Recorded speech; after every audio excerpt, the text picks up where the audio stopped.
3 minutes. I thank the gentlelady for yielding. Mr. Speaker, I rise today in opposition to this rule.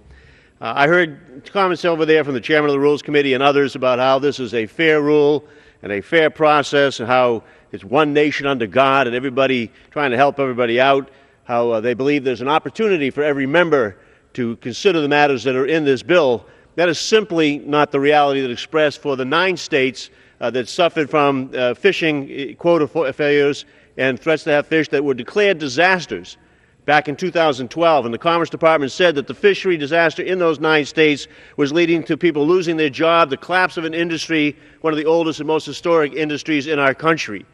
There's an opportunity for this bill to allow an amendment to be brought before the floor for a discussion about whether or not we ought not to do what the Senate did, which was put $150 million in that bill specifically for those states, specifically to deal with that aspect of disaster and move forward with that relief.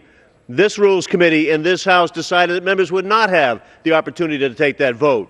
The members in this House would not be able to work, Republicans and Democrats and Independents, to discuss a disaster that cut across at least 9 states, that dealt with people who are going to lose their job, lose their industry, shatter communities, that instead they would do this on a partisan basis, although this was a bipartisan amendment that was proposed to the Rules Committee.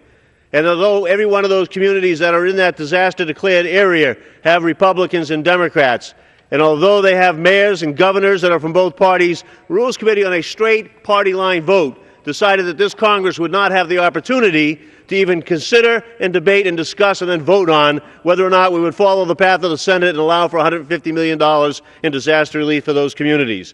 This is not acceptable. This is not acting like there's one country under God. This is not acting as if it's fairness and that every member of this particular body is being allowed a voice to represent their constituents. I think we should vote against this rule. I think we should allow for an amendment to be brought.